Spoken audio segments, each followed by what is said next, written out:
ফেনীর প্লাবিত ৫ গ্রামের পানি নামতে শুরু করলেও কমেনি ভোগান্তি। শুরু হয়েছে মুহুরী নদীর ভাঙা বাঁধ মেরামতের কাজ।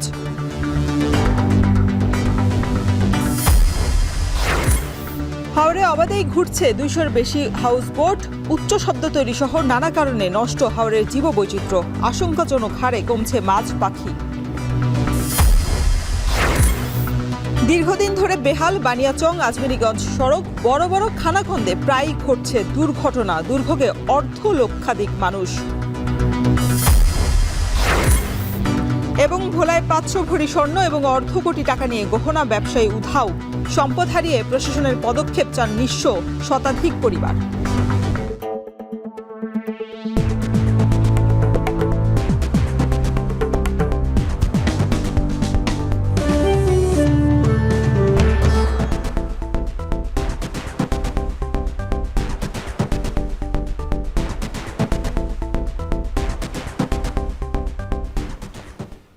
স্বাগত জানাচ্ছি। এখন জনপদের সঙ্গে আছি আমি শরীফ রওশন। ফেনীর মুহুরী নদী এবং বাঁধ ভেঙে প্লাবিত নিম্নাঞ্চলের পানি কমতে শুরু করেছে, তবে কমেনি প্লাবিত ৫ গ্রামের হাজারো মানুষের দুর্ভোগ। পানি উন্নয়ন বোর্ড জানায়, বাঁধের ঝুঁকিপূর্ণ এবং ভাঙন কবলিত স্থান মেরামতে জিও ব্যাগ আনা হয়েছে। শুক্রবার থেকে বৃষ্টিপাত না হওয়ায় নতুন করে কোথাও ভাঙন দেখা দেয়নি। এর আগে গেল বৃহস্পতিবার রাতে মুহুরী নদীর বাঁধ ভেঙে ফুলগাজীর উত্তর বড়িয়া, দক্ষিণ বড়িয়া, বিজয়পুর, বসন্তপুর, বশিকপুর সহ পার্শ্ববর্তী এলাকার নিম্নাঞ্চল প্লাবিত হয়।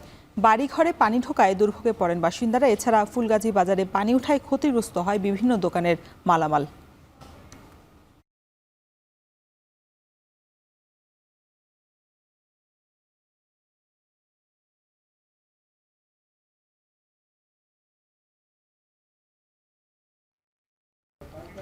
এ বিষয়ে বিস্তারিত জানাতে ফুলগাজীর বণিকপাড়া এলাকা থেকে যুক্ত হচ্ছেন সহকর্মী সোলাইমান ডালিম। ডালিম, প্লাবিত এলাকার এখন কি অবস্থা আর দুর্ভোগের মোকাবেলায় কি ব্যবস্থা নেওয়া হয়েছে প্রশাসনের পক্ষ থেকে জানাবেন?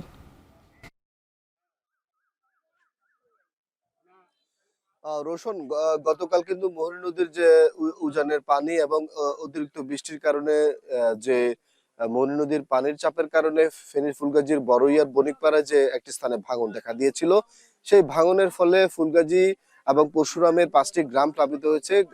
প্লাবিত হওয়ার ফলে কিন্তু বিস্তীর্ণ এলাকা, ফসলি জমি, পুকুর সহ জনপদ ক্ষতিগ্রস্ত হয়েছে। আমরা দেখেছি যে গতকাল সারাদিনের বৃষ্টি কম হওয়ায় এবং রাতে বৃষ্টি কম হওয়ার কারণে নদীর যে পানি সেটি বিপদসীমার প্রায় ১০০ সেন্টিমিটার নিচ দিয়ে প্রবাহিত হচ্ছে, যার ফলশ্রুতিতে জনপদে নতুন করে পানি যে ঢোকার প্রবণতা সেটি কমেছে। কমার কারণে কিন্তু বন্যা পরিস্থিতির যে সেটি কিছুটা উত্তরণের দিকে আছে। আমরা দেখেছি যে সকাল থেকেই কিন্তু ভাঙন কবলিত বণিকপাড়া যে জায়গাটি রয়েছে সেখানে সেনাবাহিনী জিও ব্যাগ এনেছে এবং বাঁধটি মেরামতের জন্য কাজ করা হচ্ছে। এই বাঁধটি যদি এখানটায় মেরামত করা হয়, জিও ব্যাগ ফেলে যদি পানির প্রতিবন্ধকতা দেওয়া হয়, তাহলে জনপদের যে পানি ঢোকার যে প্রবণতা সেটি কিছুটা কমবে বলে স্থানীয়রা বলেছেন। স্থানীয়রা আমাদেরকে আরো যেটি বলেছেন যে ফেনীর মুহুরী, কৌয়া, সিলোনিয়া, ফেনীর উত্তরের সীমান্তবর্তী যে ৩টি নদী রয়েছে, এই ৩টির নদী তীরবর্তী যে ১২২ কিলোমিটার বাঁধ রয়েছে, এই ১২২ কিলোমিটার বাঁধের যে কোনো একটি জায়গায় প্রতি বছরই কিন্তু কয়েকটি জায়গায় ভাঙে, যার ফলশ্রুতিতে মানুষের যে ভোগান্তি সেটি প্রতি বছরই পোহাতে হয়। গত বছর ২০২৪-এও কিন্তু পরশুরামের বল্লারমুখ নামক একটি স্থানে বাঁধ ভাঙে। সেই বাঁধ ভাঙার কারণে কিন্তু ফেনীতে বিপর্যয়কর যে বন্যা পরিস্থিতি হয় সেটি গত বছর মানুষদেরকে পোহাতে হয়। অনুরূপভাবে এবছরও কিন্তু ফেনীর ফুলগাজীর বড়ইয়ার এলাকার যে বণিকপাড়ার স্থানটি রয়েছে সেখানেও একটি স্থান ভাঙে। স্থানীয়রা যেটি বলছেন যে পানি উন্নয়ন বোর্ড সহ ঠিকাদার এবং সংশ্লিষ্টরা যারাই রয়েছেন তাদের অবহেলার কারণেই কিন্তু এই ধরনের যে তাদের যে দীর্ঘদিনের ভোগান্তি সেটি পোহাতে হয়। স্থানীয়রা বলছেন যে বন্যার এবং বাঁধ ভাঙার পরবর্তীতে বর্ষা যখন শেষ হয় তখন বাঁধের যখন মেরামত কাজ হয় তখন কিন্তু অনেকটা দায়সারা ভাবে কোন রকম ভাবে জোড়াতালে দিয়ে বাঁধগুলো মেরামত হয়, যার ফলশ্রুতিতে পরবর্তী বর্ষা এলে আবার সেই স্থানগুলোতে ভাঙে। স্থানীয়রা বলছেন যে পানি উন্নয়ন বোর্ড এবং ঠিকাদাররা বন্যার যে মেরামত সেটি করার সময় নদী থেকেই বালি এবং মাটি তুলে বাঁধগুলো মেরামত করে, যার ফলশ্রুতিতে পানি যখন নদীতে বাড়তে থাকে তখন ওই স্থানটিতে আবার ভাঙে। এই যে চক্র, সেই চক্র থেকে স্থানীয়রা কিন্তু বেরোতে পারছে না। অপরদিকে আমরা কথা বলেছি পানি উন্নয়ন বোর্ডের সাথে। পানি উন্নয়ন বোর্ড আমাদেরকে যেমনটি জানিয়েছেন যে যে স্থানটিতে ভেঙেছে এবং পরশুরামে যে আরো একটি স্থান থেকে ভেঙেছে, এই স্থানগুলো মেরামত করার মতো প্রকল্প তাদের এই বর্ষাতে নেই। বর্ষা শেষ হওয়ার পরে তাদের প্রকল্প আসলে তারা মেরামত করতে পারবে। আপাতত সেনাবাহিনী যে প্রস্তুতি নিয়েছে এবং উপজেলা প্রশাসন থেকে যে পদক্ষেপ নেওয়া হয়েছে, সেই পদক্ষেপের সাথে পানি উন্নয়ন বোর্ড আছে। পানি উন্নয়ন বোর্ড তাদের যেটি বলছে সেটি হচ্ছে যে অনিয়ম দুর্নীতির যে অভিযোগ স্থানীয়দের কাছ থেকে উঠেছে, সেই বিষয়ে তাদের অভিমত হলো নদীর যতটুকু প্রস্থতা থাকা দরকার সেই প্রস্থ মুহুরী কৌয়া সিলোনিয়া নদীর নেই। ভারতের যে অংশ দিয়ে মুহুরী নদী প্রবেশ করেছে সেখানে নদীর প্রস্থ ছিল 100 মিটারের বেশি, কিন্তু বাংলাদেশের বিভিন্ন স্থানে গিয়ে সেটির প্রস্থতা দাঁড়িয়েছে 30 থেকে 25 মিটার। যার ফলশ্রুতিতে যখন অতিরিক্ত বৃষ্টি হয়, পানি যখন অতিরিক্ত চাপ হয়, ভারতের উজান থেকে যখন পানি চাপ দেয়, যার ফলশ্রুতিতে কিন্তু নদী যে পানির ধারণ ক্ষমতা সেটি কিন্তু নিতে পারে না, যার ফলশ্রুতিতে বাঁধের বিভিন্ন জায়গায় ভাঙে। আমরা কথা বলেছি স্থানীয় বিভিন্ন পরিবেশ কর্মীর সাথে। পরিবেশ কর্মীরা আমাদেরকে যেমনটি জানিয়েছে, এই সিলোনিয়া কহুয়া এবং মুহুরী নদী একসময় 300 মিটারেরও বেশি মিলিমিটার বৃষ্টির পানির যে ধারণ ক্ষমতা সেটি ছিল। আরো অনেক বেশি বৃষ্টি হলেও কিন্তু এই নদী ভাঙন তৈরি হতো না। এখন সেখানে 150 মিলিমিটার বৃষ্টি হলে কিন্তু নদী ভাঙছে, এটি আশঙ্কার কারণ। তো এই ছিল ফেনীর বড়ই এলাকা থেকে আমাদের কাছে ফেনীর প্লাবন পরিস্থিতির সর্বশেষ। সম্পদ আর সৌন্দর্যে ভরপুর টাঙ্গুয়ার হাওর। নিয়ম অনুযায়ী এই হাওরের জলাভূমি চিহ্নিত করে মাছ এবং পাখির নিরাপদ আবাসস্থল তৈরি করার কথা থাকলেও পর্যটন ব্যবসার নামে ধ্বংস করা হচ্ছে জীববৈচিত্র্য। তবে বিশেষজ্ঞরা বলছেন এই পরিস্থিতির জন্য দায়ী প্রশাসনই। লিপসন আহমেদের প্রতিবেদন। ঝর্ণা থেকে নেমে আসা স্বচ্ছ পানির সঙ্গে হিজল করচবনের অপরূপ সৌন্দর্যের দেখা মেলে সুনামগঞ্জের টাঙ্গুয়ার হাওরে। মূলত ভরা বর্ষায় প্রকৃত রূপ মেলে ধরে এই জলাঞ্চল। বর্ষা মৌসুমের শুরুতেই হাওরে বাড়ে পর্যটক, তবে গত কয়েক বছরের তুলনায় এবার চাপ আরও বেড়েছে। হাউস বোটে চড়ে সকাল থেকে রাত পর্যন্ত হাওরের মায়াবী সৌন্দর্য উপভোগ করেন পর্যটকরা।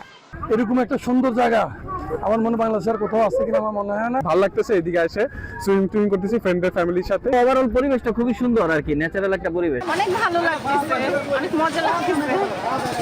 তবে জেলার পর্যটন ব্যবসা চাঙা হলেও টাঙ্গুয়ার হাওরের জীববৈচিত্র্য পড়েছে হুমকির মুখে। হাওরে অবাধে ঘুরছে 200রও বেশি হাউসবোট, উচ্চ শব্দে চলছে জেনারেটর, গান বাজনা। চারপাশে পলিথিনের মতো প্রকৃতির জন্য ক্ষতিকারক নানা বস্তু। এক সময়ের টাঙ্গুয়ার হাওরে যে পাখি কিংবা মাছ দেখা যেত, এখন তার ছিটে ফোঁটাও নেই। জীববৈচিত্র্য সমৃদ্ধ জলাভূমি হিসেবে ঘোষিত টাঙ্গুয়ার হাওর নজরদারির অভাবে ধ্বংসের দ্বার প্রান্তে, অভিযোগ স্থানীয়দের। বাপ দাদার মুখে শুনতাম তারা যদি হাওরে দিয়া নৌকা হাতে বাইরে যেত, মাছ লাভ দেওয়া নৌকার মাঝে উঠতো। এখন প্রায় এসব অনেক প্রজাতির মাছ পাখি বিলুপ্তির পথে। শাসনের একটা সিস্টেম ছিল, বুঝছেন, তখন পাখি এবং মাছ এগুলা খুব বেশি পরিমাণে উৎপাদন হতে পারে, কিন্তু এখন শাসন না থাকার কারণে পাখিও নাই মাছও নাই। উচ্চ স্বরে যে সাউন্ড বক্স তারা বাজায়, এটা আসলে এই এলাকার মানুষের এটা অনেক ক্ষতি হচ্ছে, প্লাস পরিবেশে টাঙ্গুয়ার পরিবেশেরও ক্ষতি হয়। বাচ্চা কাচ্চা লেখাপড়ার ঝামেলা হইতেছে, হার্টের রুগী থাকলে তার সমস্যা হইতেছে।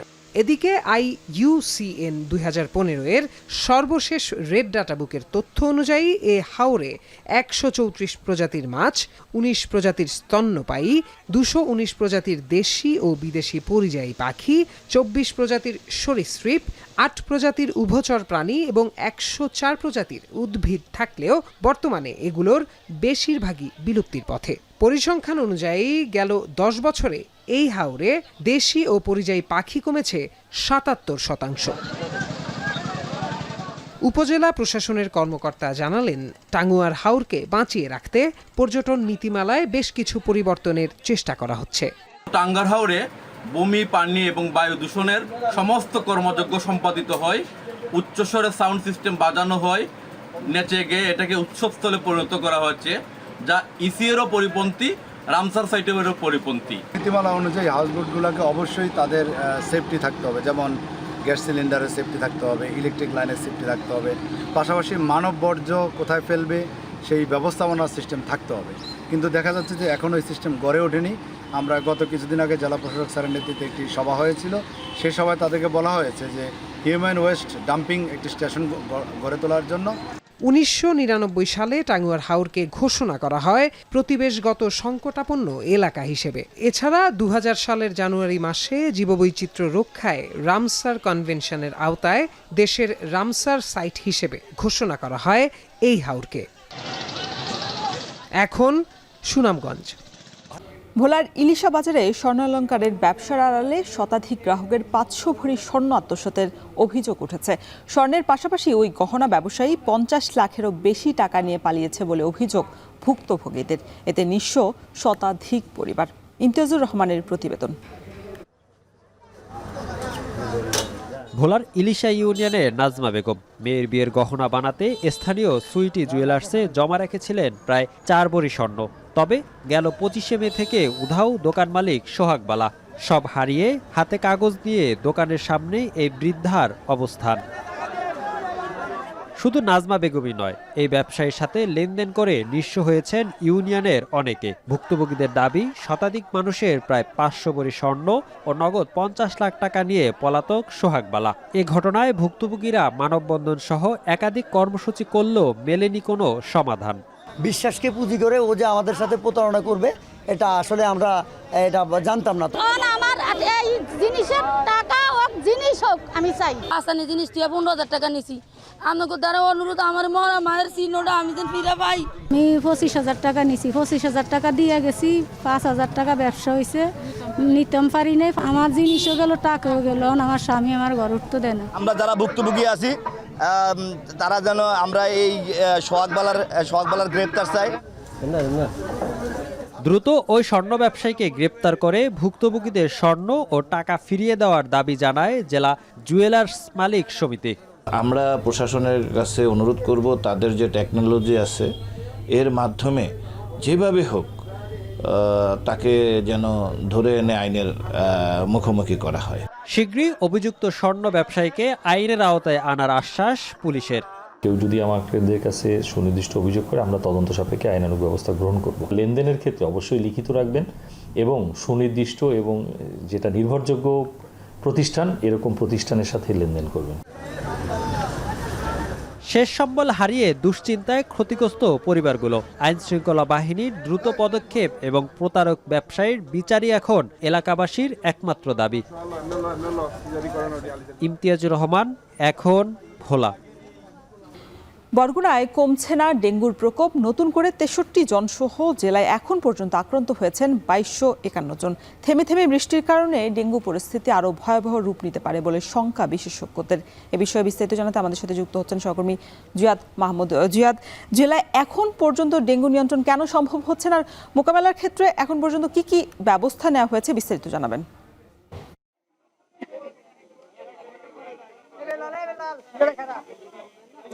এখানে ডেঙ্গু মোকাবেলায় সব ধরনের ব্যবস্থাই নেওয়া হয়েছে। তবে একটি বিষয়, বছরের শুরুতে যখন বিশেষজ্ঞরা সতর্ক করেছিল যে প্রাক বর্ষা মৌসুমে উপকূলীয় জেলা বরগুনায় ডেঙ্গুর প্রকোপ বাড়তে পারে, তারপরে যে ঢিলেঢালা কার্যক্রম আমরা দেখলাম যে ঈদের ছুটির পর এখানকার যারা প্রশাসন রয়েছে, পৌর কর্তৃপক্ষ রয়েছে, তারা কিন্তু বেশ জোরালো ভাবে পদক্ষেপ নিয়েছে ডেঙ্গু মোকাবেলায়। আপনি যেটি বললেন যে গত 24 ঘন্টায় আজকে সকাল 11টা পর্যন্ত 63 জন নতুন ডেঙ্গু রোগী শনাক্ত হয়েছে এবং এ মিলিয়ে এবছরে মোট আক্রান্তের সংখ্যা গিয়ে দাঁড়ালো 2251 জনে এবং মৃতের সংখ্যা 5 জন। বেসরকারি হিসেবে মৃতের সংখ্যা 10 জনেরও বেশি এবং গতকালও একজন মনসাতলী এলাকায় বরগুনা সদরে সেখানে একজনের মৃত্যু হয়েছে বলে জানা গিয়েছে। তো এখন এখানে আমরা দেখেছি যে এখানে মশক নিধনের যে কার্যক্রম সেটি কিন্তু শুরু হয়েছে। বিভিন্ন স্বেচ্ছাসেবী সংগঠনের কর্মীরা, পৌর প্রশাসন, তারা কিন্তু বেশ জোরালো ভাবে আজকে থেকে শুরু করেছেন। এর আগে টানা 5 দিনের বৃষ্টিপাতের ফলে যে মশক নিধন কার্যক্রম সেটি কিন্তু বন্ধ ছিল, কেননা বৃষ্টির ফলে মশক নিধন যে ঔষধ ছিটানো সেটি সম্ভব হয়নি। তবে পরিচ্ছন্নতা কার্যক্রম চলমান ছিল। পরিচ্ছন্নতা কর্মীরা এখানে যারা রয়েছেন তারা কিন্তু কয়েকদিন ধরেই পরিষ্কার পরিচ্ছন্নতা অভিযান অব্যাহত রেখেছেন এবং এক কথা বলা চলে টানা কয়েকদিনের তাদের পরিশ্রমে বরগুনা শহরের অনেক নালা নর্দমা থেকে শুরু করে হাসপাতাল এরিয়ার যে বর্জ্য সেগুলো কিন্তু অপসারণ করা সম্ভব হয়েছে।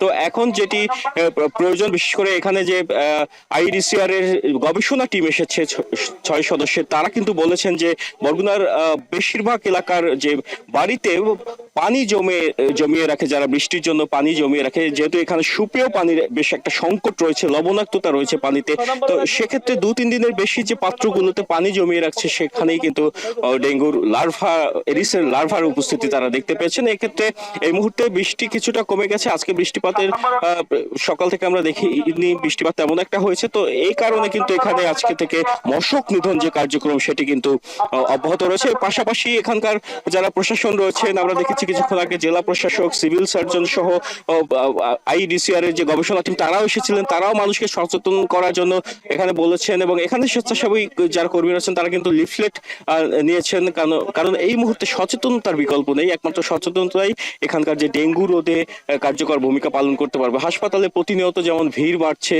তেমনি কিন্তু রোগীর সাথে স্বজনদের যে উপস্থিতি, আমি আগেও বলেছি যে একজন রোগীর সাথে 3-4 জন করে স্বজন আসে, সেটি কিন্তু ডেঙ্গুর ঝুঁকি, একই সাথে করোনার ঝুঁকিও বাড়িয়ে দেওয়ার একটা শঙ্কা করছেন এখানকার চিকিৎসকরা। এবং এখানে এখন ওয়ার্ড অনুযায়ী ভাগ করে দেওয়া হয়েছে এখানকার কার্যবিধি। যারা স্বেচ্ছাসেবী রয়েছে তাদেরকে বিভিন্ন ওয়ার্ডে পাঠানো হবে, একই সাথে তাদের সাথে পৌরসভার যে পরিচ্ছন্নতা কর্মী রয়েছে তাদেরকেও পাঠানো হবে, আলাদা আলাদা ভাগ ভাগ করে প্রত্যেকটি ওয়ার্ডে যাতে পরিচ্ছন্নতা কার্যক্রম পাশাপাশি মশক নিধনের জন্য ঔষধ স্প্রে, ঔষধ ছিটানো যায়, সেই ব্যবস্থা কিন্তু পৌর প্রশাসন, জেলা প্রশাসন তারা করে দিয়েছেন। এবং আইডিসিআর এর টিম বারবারই তারা সতর্ক করছেন যে ডেঙ্গুর ঝুঁকি এড়াতে, বিশেষ করে এই মুহূর্তে যেখানে বৃষ্টি কমে গেছে, এখনই মশক নিধনের যে ঔষধ স্প্রে করার সময়টি, এখন যদি স্প্রে করা হয় তাহলে কিন্তু অনেকটাই সুফল পাবে বরগুনাবাসী। তবে বৃষ্টিপাতের যে অবস্থা এটি কিন্তু থেমে থেমে রয়েছে এবং এটি যদি চলমান থাকে তাহলে কিন্তু একটি শঙ্কা থেকে যায় ডেঙ্গুর জন্য। তো এই ছিল বরগুনার ডেঙ্গু পরিস্থিতি নিয়ে আমার কাছে সবশেষ তথ্য। বরগুনার ডেঙ্গু পরিস্থিতির খবর জানাতে আমাদের সাথে যুক্ত ছিলেন সহকর্মী জিয়াদ মাহমুদ। দীর্ঘদিন ধরে সংস্কার না করায় বেহাল হবিগঞ্জের বানিয়াচং আজমেরীগঞ্জ শরীফউদ্দিন সড়ক। পুরো সড়ক জুড়ে বড় বড় খানাখন্দ তৈরি হওয়ায় দুর্ভোগে উপজেলার অন্তত 1,00,000 মানুষ। যাত্রী এবং চালকদের অভিযোগ, সড়কে প্রায় ঘটছে ছোট বড় দুর্ঘটনা, সেই সাথে নষ্ট হচ্ছে পরিবহনের বিভিন্ন যন্ত্রাংশ। তবে চলতি মাসে দরপত্র আহ্বানের কথা জানায় সড়ক বিভাগ। কাজল সরকারের প্রতিবেদন। হবিগঞ্জের বানিয়াচং আজমেরীগঞ্জ শরীফউদ্দিন সড়ক 17 কিলোমিটার। সড়কটি উপজেলার 1,00,000 মানুষের প্রতিদিনের যাতায়াতের একমাত্র মাধ্যম, কিন্তু বর্তমানে সড়কটি যেন এক দুর্ভোগের নাম। দীর্ঘদিন সংস্কারের অভাবে সড়কের পুরো অংশ জুড়ে সৃষ্টি হয়েছে খানাখন্দ। স্থানীয়দের অভিযোগ, এসব গর্তে পড়ে প্রায়ই উল্টে যাচ্ছে টমটম, ইজিবাইক, সিএনজি, অটোরিকশা ও মোটরসাইকেলের মতো ছোট যানবাহন। ঘটছে দুর্ঘটনা, আহত হচ্ছেন যাত্রীরা। আজমিরের থেকে বানিয়াচং গাড়িটা আইতে সময় লাগে 30 মিনিট, এই জায়গার মাঝে লাগে 1 ঘন্টা। প্রতিদিন অ্যাক্সিডেন্ট আছে গাড়ি। গতকালকে আমরা গাড়ি তুলছি দৌড়িয়া, রাস্তা ভাঙ্গা। বৃষ্টি হইলে তো গাড়ি চলবো যে এই ধরনের কোনো পরিবেশই থাকে না, গাড়ি ঘোড়া চলা খুব অবস্থা খারাপ হয়ে যায়। প্রতিনিয়তই দুর্ঘটনা ঘটছে এবং যেখানে সেখানে আসলে জনশূন্য এলাকায় গাড়িগুলো বিকল হয়ে যায়, ইঞ্জিনগুলো বিকল হয়ে যায়। সড়কের এমন অবস্থায় যান চলাচল কমিয়ে দিয়েছেন চালকরা। তাদের অভিযোগ, অতিরিক্ত ঝাঁকুনিতে প্রায়ই নষ্ট হচ্ছে পরিবহনের বিভিন্ন যন্ত্রাংশ। গাড়িতে আমরা ইনকাম করি 500 টাকা, কিন্তু আমরা মেরামতের জায়গা যায় টাকা আসে 1200 টাকা, 700 টাকা, 900 টাকা, এরকম আমরা মেরামত করা লাগে। মাথা তার অনেক খারাপ, ডেলিভারি সিজার লয়ে গেলে অনেক জায়গায় আটতে যায়, একটু জায়গা আটতে নেই, একটু জায়গা আবার গাড়িতে যাওয়া লাগে। ব্যারিং জায়গা, চাক্কার জায়গা, ডিফারেন্সের জায়গা, গাড়ির আস জায়গা। সড়ক ও জনপথ বিভাগ বলছে চলতি মাসে নতুন করে দরপত্র আহ্বান করা হয়েছে। ডিসেম্বর মাসে এটিকে আমাদের মন্ত্রণালয়ে প্ল্যান করা হয়। মন্ত্রণালয় যাত্রা বাচ্চা শেষে পরবর্তী মন্ত্রণালয় থেকে সিদ্ধান্ত হয় এটিকে রিটেন্ডার করতে হবে। তো আমরা এই মাসে 5 তারিখে আমরা রিটেন্ডার করেছি আগামী মাসের 8 তারিখে আশা করি এটা উন্মুক্ত করা হবে। এটা উন্মুক্তকরণের পরে যত দ্রুত সম্ভব আমরা চেষ্টা করছি ঠিকাদার নিয়োগ করে যেন কাজটি শুরু করা যায়। 2017 সালে 116 কোটি টাকা ব্যয়ে সড়কটির নির্মাণ কাজ শেষ হয়। এরপর দীর্ঘ 7 বছরে সড়কটিতে আর কোনো সংস্কার হয়নি। কাজল সরকার, এখন হবিগঞ্জ। হিমাগারে আলু সংরক্ষণ খরচ বৃদ্ধির প্রতিবাদে বগুড়ার শিবগঞ্জের বুড়িগঞ্জ বাজারে মানববন্ধন করছেন কৃষকরা। এই বিষয়ে বিস্তারিত জানাতে আমাদের সাথে যুক্ত হচ্ছেন সহকর্মী মাজেদুর রহমান। মাজেদ, জানাবেন যে হঠাৎ করে হিমাগারে আলু সংরক্ষণ খরচ বাড়ার কারণ হিসেবে কর্তৃপক্ষ কি বলছে, আর কৃষকরা মানববন্ধন থেকে কি কি দাবি জানাচ্ছেন? হ্যাঁ রওশন, আপনাকে বলে রাখি, এবারে যখন আমার আলু উত্তোলন শুরু হয় তখন কিন্তু 8 থেকে 9 টাকা কেজিতে কিন্তু আলু বিক্রি করেছে কৃষক, কিন্তু এর পরপরই কিন্তু আজকে যে বাজার সেটা হলো 12 থেকে 13 টাকা কেজিতে আলু বিক্রি হচ্ছে। কিন্তু কৃষকের আলুর যে উৎপাদন খরচ, সেই উৎপাদন খরচই কিন্তু এখানে যে হয়েছে সেটি হলো 13 টাকা 90 পয়সা উৎপাদন খরচ হয়েছে। এর উপর কোল্ড স্টোরেজের যে ভাড়া সেটি কিন্তু এ বছর হঠাৎ করে বেড়েছে বস্তায় 100 টাকা, যাতে করে কৃষক এবং যে ব্যবসায়ীরা তারা কিন্তু আলুর যে এখানে সংরক্ষণ করবে এমন কোনো পরিস্থিতি তাদের মধ্যে নাই। তারা যেটি অভিযোগ করছে যে গত বছর প্রতি বস্তা 60 কেজি বস্তাতে যে আলুর কৃষকের যে ভাড়া সেটি ভাড়া ছিল মাত্র 350 টাকা, কিন্তু এবারে সে ভাড়াটা কিন্তু হয়ে গেছে 450 টাকা, অর্থাৎ প্রতি কেজিতে 1 টাকা বেড়েছে হিমাগার সংরক্ষণ খরচ। কিন্তু তারা যেটি বলছেন এখানে ব্যবসায়ী এবং কৃষক তারা যেটি বলছেন সেটি হলো যে এখানে ভাড়া বৃদ্ধির কোনো কারণই নাই। গত 1 বছরে কিন্তু এখানে বিদ্যুতের খরচ বাড়েনি, এখানে যে আমদানি যে হিমাগারে যে আমদানির যে জিনিসপত্রগুলো সেই জিনিসপত্র খরচও বাড়েনি, কিন্তু হঠাৎ করে এই বাড়ার কারণটি কিন্তু তারা খুঁজে পাচ্ছে না। তারা বলছেন আলুর দাম কম, এইদিকে আবার এখানে হিমাগার খরচও বৃদ্ধি, এই কারণে কিন্তু কৃষকরা দুই দিক থেকে তারা কিন্তু এখানে ক্ষতিগ্রস্ত হচ্ছেন।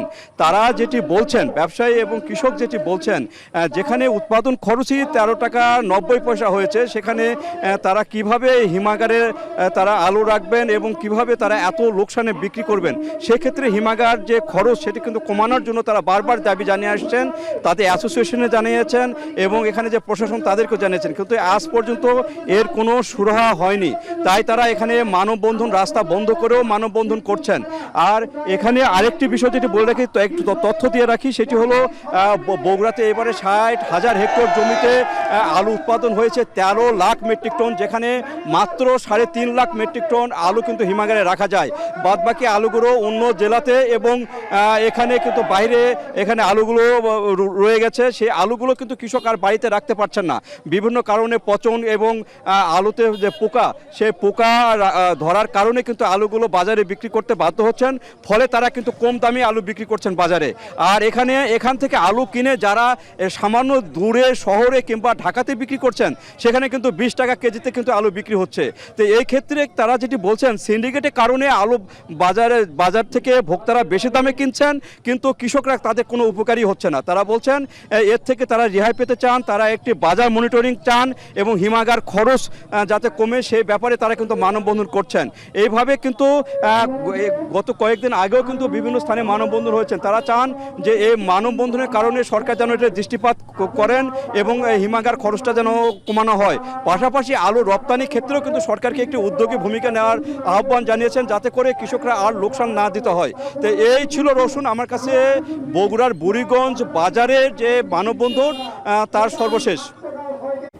হিমাগারে আলু সংরক্ষণ খরচ বৃদ্ধির প্রতিবাদে বগুড়ার কৃষকদের মানববন্ধনের সবশেষ খবর জানাতে আমাদের সাথে যুক্ত ছিলেন সহকর্মী মাজেদুর রহমান। দক্ষিণাঞ্চলের সবচেয়ে বড় চামড়ার মোকাম যশোরের রাজার হাটে কোরবানির পর সরবরাহ বাড়লেও দাম নিয়ে ক্ষোভ প্রকাশ করেছেন ব্যবসায়ীরা। নিয়ে বিস্তারিত জানাতে আমাদের সাথে যুক্ত হচ্ছেন সহকর্মী রিপন হোসেন। রিপন, বাজারে চামড়ার সরবরাহ কেমন দেখছেন, আর দাম নিয়ে ক্রেতা বিক্রেতারা কি বলছেন? আজকে যে হাট রয়েছে, হাটে আমরা দেখেছি যে 15 থেকে 20 হাজার চামড়া উঠেছে হাটে। তবে বিক্রি কিনি যেটা চলছে, তবে যারা খুচরা ব্যবসায়ী রয়েছেন, যারা মৌসুমী ব্যবসায়ী রয়েছেন, তারা বলছেন যে অন্যান্য সময়ের থেকে এখন চামড়ার দাম কিছুটা কম রয়েছে। সরকারি যে বেঁধে দাম রয়েছে প্রতি বর্গফুট গরুর চামড়া 55 থেকে 60 টাকা তবে এই বাজারে আমরা দেখি যে পিস হিসাবে চামড়া বিক্রি হচ্ছে 200 টাকা থেকে সর্বোচ্চ 900 টাকা দামে চামড়া বিক্রি হচ্ছে। যদিও যারা মৌসুমী ব্যবসায়ী আছেন তারা যে চামড়াটি তারা ক্রয় করেছিলেন 1000 টাকা 1200 টাকা থেকে ক্রয় করেছিলেন, তারপরে লবণ লাগিয়েছেন, শ্রমিকের মজুরি রয়েছে, সব মিলে একটি চামড়া 12 থেকে 1300 টাকা পর্যন্ত তাদের খরচ হয়েছে, কিন্তু হাটে এসে সেই চামড়াটি সর্বোচ্চ 900 টাকা বিক্রি করতে পারছেন। অর্থাৎ 200 থেকে 300, অনেক ক্ষেত্রে 4 থেকে 500 টাকা পর্যন্ত প্রতি পিস চামড়ায় তারা কিন্তু ক্ষতিগ্রস্ত হচ্ছেন, লস হচ্ছে যারা ব্যবসায়ী রয়েছেন তারা মৌসুমী ব্যবসায়ী। এছাড়া যে খাসির যে চামড়া রয়েছে সেটিও কিন্তু পিস হিসাবে এই বাজারে বিক্রি হচ্ছে 5 থেকে 10 টাকা, যদিও সরকারি যে বেঁধে দেওয়া রেট রয়েছে 22 টাকা থেকে 27 টাকা খাসির চামড়া, সেটি কিন্তু পিস হিসাবে 5 থেকে 20 টাকা পর্যন্ত বিক্রি হচ্ছে। সেক্ষেত্রেও কিন্তু যারা ব্যবসায়ী রয়েছেন তারা ক্ষতিগ্রস্ত হচ্ছেন। যারা এখানকার যে আড়তদাররা রয়েছেন তারা আসলে বলছেন যে এই বাজারে যারা ট্যানারি মালিক রয়েছেন তারা আসলে এখন পর্যন্ত চামড়া কিনতে আসেননি।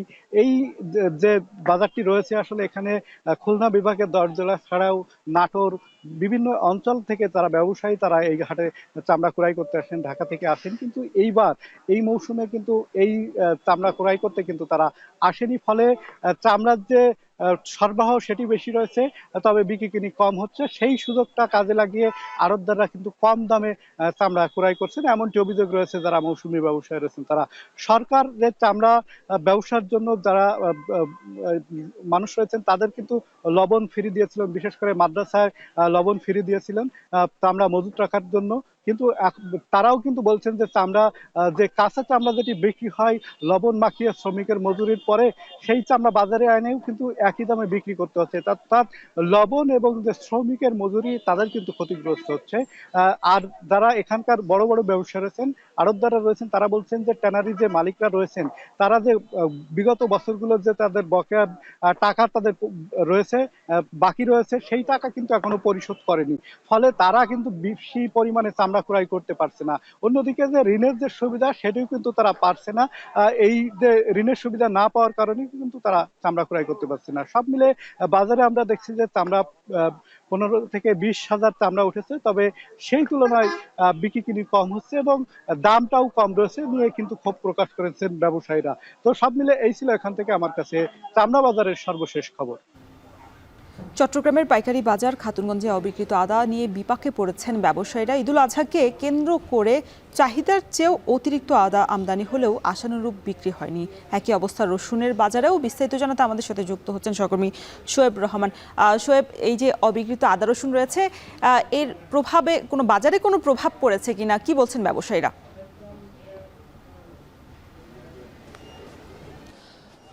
কিছুদিন আগে ঈদুল আজহা অতিবাহিত হয়েছে এবং সেই ঈদুল আজহাকে কেন্দ্র করে কিন্তু মশলা জাতীয় পণ্যের ব্যাপক চাহিদা বাড়ে। সেই চাহিদাকে টার্গেট করে ব্যবসায়ীরা পর্যাপ্ত পরিমাণে আদা রসুন পেঁয়াজ তুলেছিলেন আড়তগুলোতে, কিন্তু সেখান থেকে যেই চাহিদা ছিল তার চেয়েও কিন্তু বেশি পরিমাণে পণ্য চলে এসেছে এবং সেই কারণে বেশিরভাগ মশলা জাতীয় পণ্য বিশেষ করে আদা রসুন পেঁয়াজের মতো পণ্যগুলো কিন্তু গুদামে রয়ে গিয়েছে এবং সেই কারণেই কিন্তু ব্যবসায়ীরা কিছুটা বিপাকে পড়েছেন, কারণ এই পণ্যগুলো পচনশীল পণ্য, দীর্ঘদিন কিন্তু আড়তে রাখার সুযোগ নেই। তার উপরে ঈদের সময়টাতে 10 দিন সরকারি ছুটি ছিল এবং বেচা বিক্রি খুব একটা না থাকার কারণে আড়তদাররাও কিন্তু কিছুটা অলস ভঙ্গিতেই আড়ত চালু করেছেন এবং এই সময়টাতেই বেশিরভাগ আদা কিন্তু আমরা দেখেছি পচে গিয়েছে এবং পচে যাওয়ার কারণে কিন্তু সেখানে দামের কিছুটা লোকসান গুনতে হয়েছে আড়তদারদের। এবং রসুনের কথা যদি বলি, রসুনের বাজার কিন্তু আমরা দেখেছিলাম যে ঈদের সময়টাতে 115 টাকার মধ্যে বেচা বিক্রি হয়েছিল।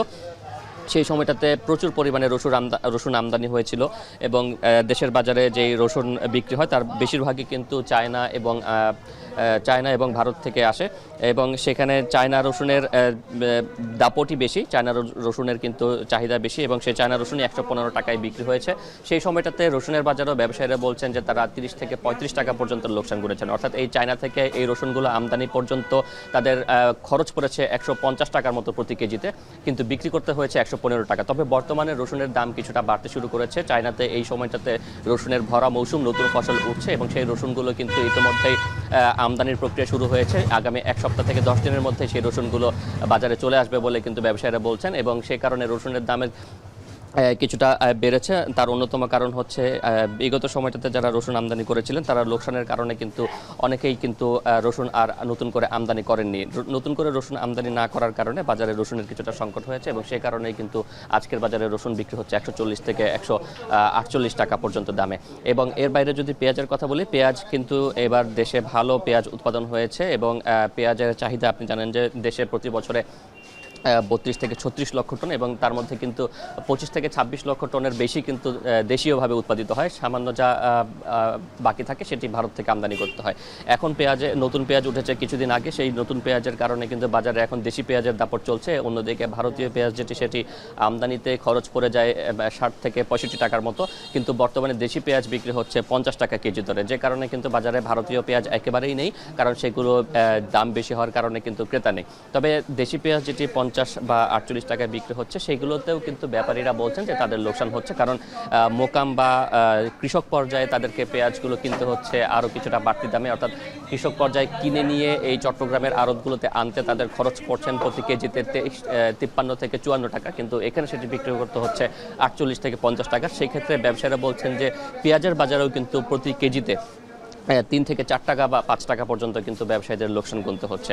আদার কথা যদি বলি, আদার বাজারে আসলে মূলত চীন এবং ভারতের কেরালা থেকে আদা আসে, সেই ভারত থেকে এবং চীন থেকে ব্যাপক পরিমাণে আদা আমদানি করা হয়েছে এবং সেই আমদানি করা আদা কিন্তু বর্তমানে বিক্রি হচ্ছে 100 থেকে 105 টাকায়, কারণ বেশিরভাগ আদাই কিন্তু পচে গিয়েছে এবং 10-15 দিনের মধ্যে সেই আদাগুলো বন্ধ ছিল, সেই 10-15 দিন বন্ধে কিন্তু আদাগুলো পচে গিয়েছে এবং পচে যাওয়া আদা কিন্তু 30 থেকে 35 টাকাতেও কেউ কিনছেন না।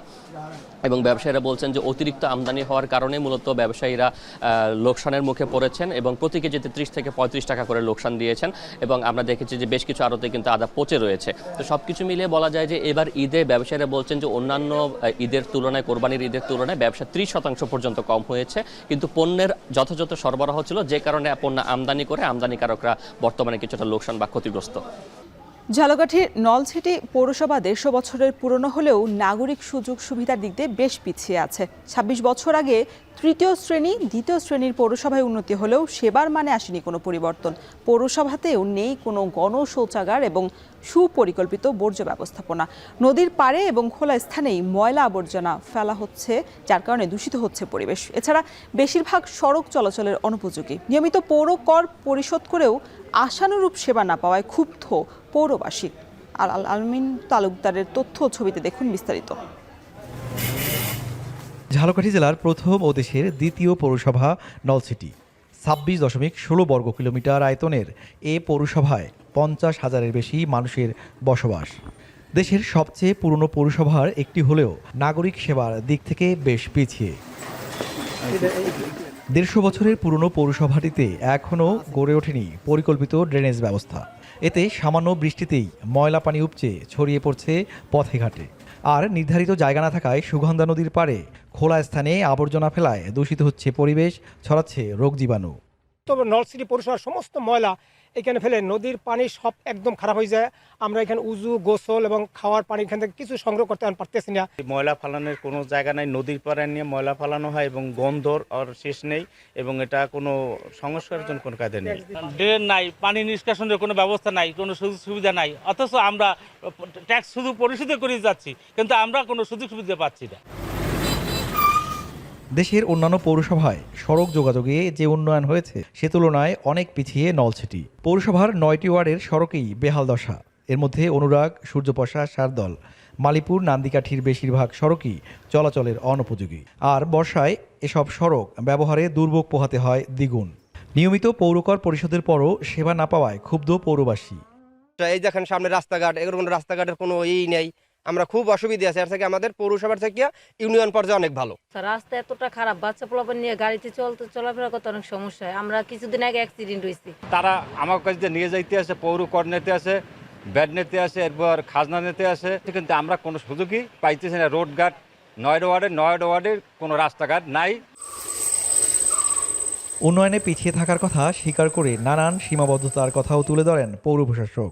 জানান বেশ কিছু প্রকল্পের কাজ চলছে আর কিছু অনুমোদনের অপেক্ষায়।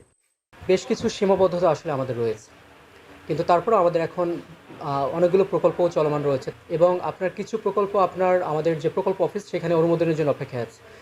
এই প্রকল্পগুলো অনুমোদন হয়ে আসলে যখন বাস্তবায়ন হবে তখন পৌরবাসী তাদের কাঙ্ক্ষিত সেবা, পৌরসভার যে নাগরিকদের যে নাগরিক সুবিধা সেগুলো তারা সকলেই পাবে বলে আমি বিশ্বাস করি। 1865 সালে প্রতিষ্ঠিত হয় নলছিটি পৌরসভা, আর 1999 সালে এটি দ্বিতীয় শ্রেণীতে উন্নীত হয়। আল আমিন তালুকদার, এখন ঝালকাঠি। চাঁপাইনবাবগঞ্জে গত 4 দিনে আম পরিবহনের প্রতিটি ক্যারেটের দাম বেড়েছে 80 থেকে 100 টাকা পর্যন্ত। অন্যদিকে আমের কাঙ্ক্ষিত দাম পাচ্ছেন না চাষিরা। এই বিষয়ে বিস্তারিত জানাতে শহরের পুরাতন আম বাজার থেকে যুক্ত হচ্ছেন সহকর্মী সোহান মাহমুদ। সোহান, হঠাৎ করে ক্যারেটের দাম বৃদ্ধির কারণ কি, আর বাজারে আমের দাম নিয়ে চাষিরা কি বলছেন?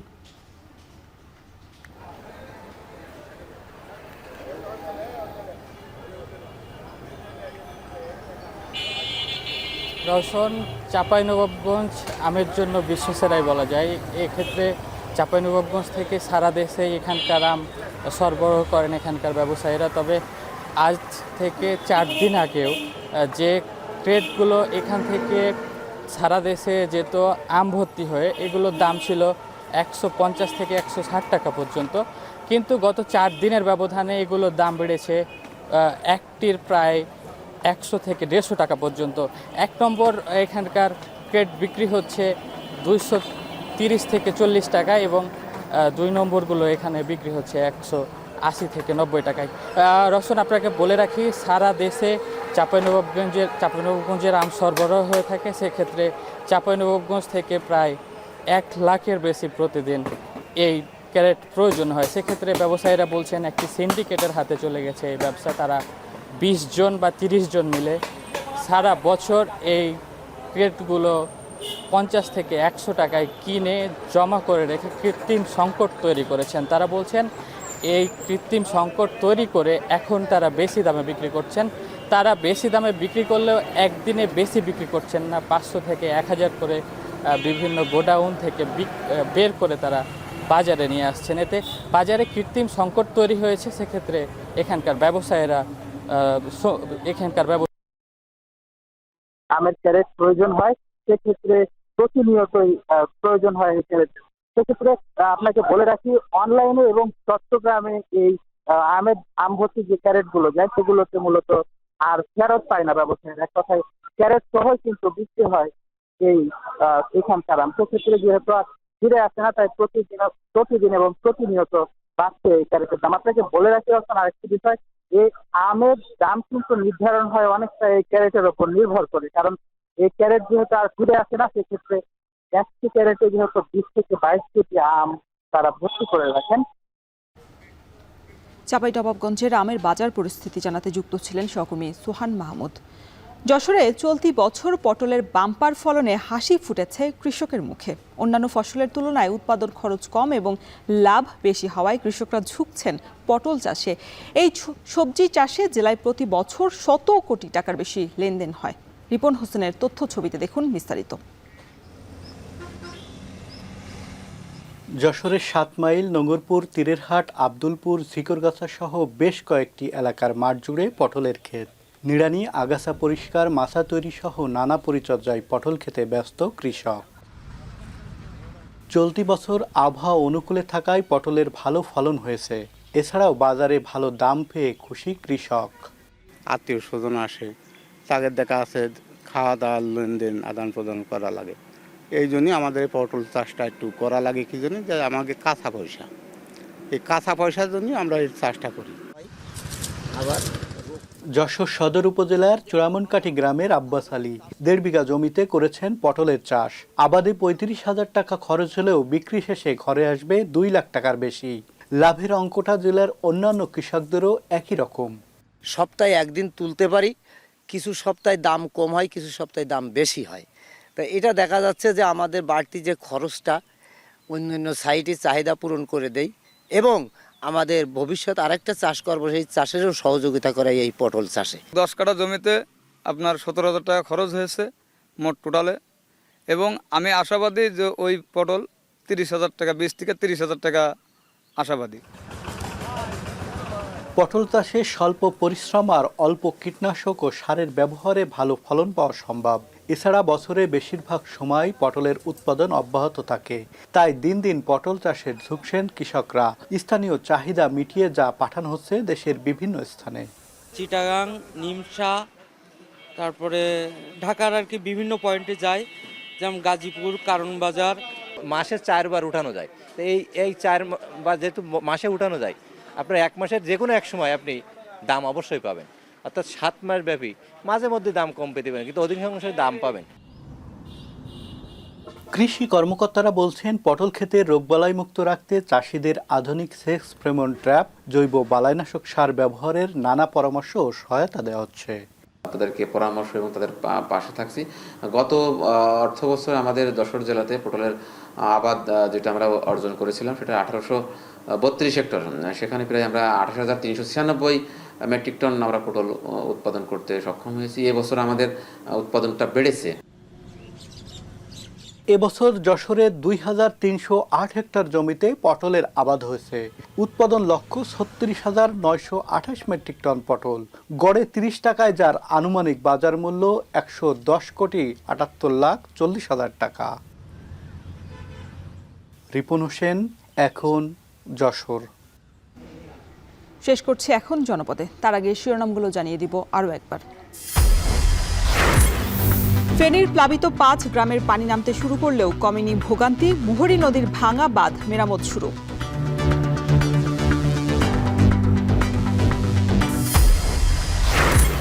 হাওরে অবাধেই ঘুরছে 200-র বেশি হাউসবোট। উচ্চ শব্দে নষ্ট হচ্ছে জীববৈচিত্র্য। আশঙ্কাজনক হারে কমছে মাছ, পাখি। বেহাল বানিয়াচং আজমেরীগঞ্জ সড়ক, বড় বড় খানাখন্দে ঘটছে দুর্ঘটনা। দুর্ভোগে অর্ধলক্ষাধিক মানুষ।